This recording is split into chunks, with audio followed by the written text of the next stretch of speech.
Hello there. The British government is urging Brits to stockpile food and other goods because something very serious is coming.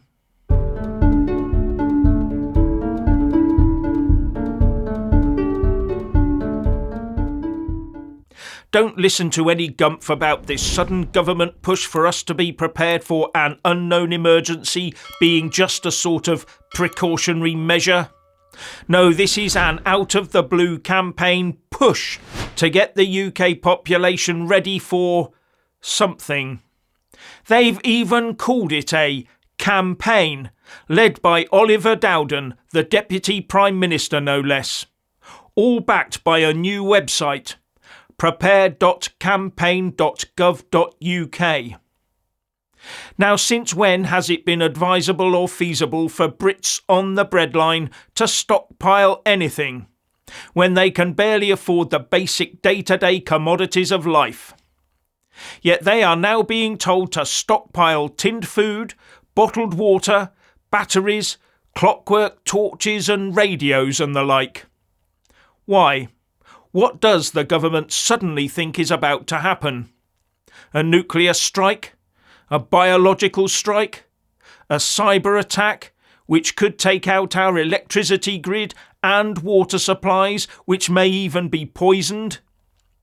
Or a sudden tsunami of deaths, caused by something more man-made and medical in nature? And please do remember that we were told not to stockpile at the start of the pandemic, weren't we? Now I wonder if any Tory-connected businesses have won contracts for supplying government agencies with emergency stocks. Just a thought. And since when did the state want us doing anything for ourselves? The establishment detests self-sufficiency because self-sufficiency could lead to independence from the state, and that would never do. And why is civil and national defence a priority all of a sudden? And why is this taking place globally? What's going on? There is a palpable sense of urgency in this. So get ready for the public service announcements telling us to stockpile essentials and go to their new website. But there is one thing that is clear. They are trying to stoke a sort of fear response. Are they going to try and lock us all away in our homes again for no good reason? Or will there be a good reason this time, even if it is part of a wider plan of controlling the masses? And nowhere is there guidance on how to protect ourselves from the marauders who either failed to stockpile or who've run out. And the new Prepare campaign website has loads of handy hints on how to make provision for the upcoming Armageddon. And it includes a pre-canned form that you can download and print off so that you can fill it in to create your own household emergency plan.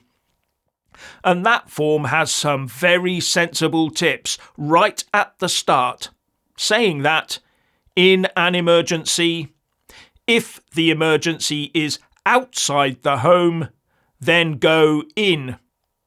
And if the emergency is in the home, then get out. Bit of rocket science going on there, isn't there?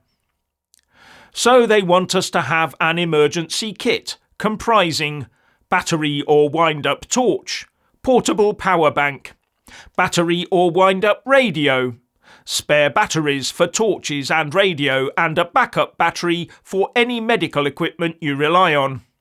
A first aid kit including items such as waterproof plasters, bandages, a thermometer, antiseptic, eye wash solution, sterile dressings and gloves, medical tape for dressings and tweezers, hand sanitizer and wet wipes for when the water is off, bottled water, a minimum of 2.5 to 3 litres of drinking water per person per day. 10 litres per person per day will make you more comfortable by also providing for basic cooking and hygiene needs. Additional water might be needed to make up baby formula for medical devices and for pets. Non-perishable food that doesn't need cooking, such as ready-to-eat tinned meat, fruit or vegetables, and a tin opener. As with water, how much you need will vary based on your own circumstances. Don't forget food for pets. Baby supplies such as nappies and baby formula, ready-made or ready-to-feed formula is best, as you may not be able to boil water. But absolutely no mention of the ubiquitous toilet rolls. But when the water is off, the loos don't flush. So either you stockpile in the garden, or if you're walking past a tower block while all this is going off, you might get a set of very nasty surprises. Note to UK government, add don't walk past tall buildings for duration. There's also no recognition cards, so we know exactly what a zombie looks like. Now they even want you to note down the frequencies of your local radio stations, presumably so you can use your clockwork radio to listen to the clockwork acts on Eurovision. If the radio station has the juice to transmit, of course. Now the UK system mirrors those of places like the US and Japan. So are we all expecting something? And the US Basic Disaster Kit says you also need a whistle to call for help, a dust mask, plastic sheeting and duct tape to seal doors and windows, and extra bin bags for when the loo don't flush. And the US Department of Homeland Security website at ready.gov also says you should keep your bank account records in a waterproof or portable container. Yes, they do need to know who owes what to which bank and who owns which property once Armageddon is over, don't they? And the US also asks people to have a work emergency kit to tide them over for 24 hours. Surely the employer has some duty there as well. And a car kit too, just in case. Won't be long before the cops are stopping you and asking to inspect your emergency kit. Wonder if it'll become part of the UK MOT in time.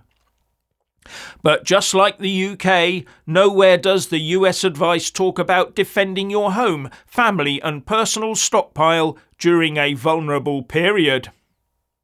Now, Oliver Dowden has said this is not about stockpiling, but about being prepared, and that people can accumulate an emergency kit over time to keep the costs down.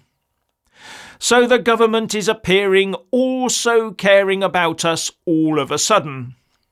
But they are working on the just-in-time management methodology. Just in time for an election.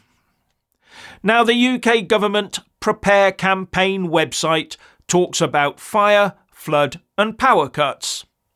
But we already deal with fire and flood on an annual basis without all this fear-inducing stuff.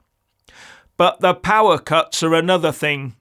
Are we expecting this to last for days now? As actions to bring in net zero start biting hard. And bear in mind that the government has always had disaster and civil defence advice available to the public. But now they've taken the decision to turn it into an urgent-sounding campaign.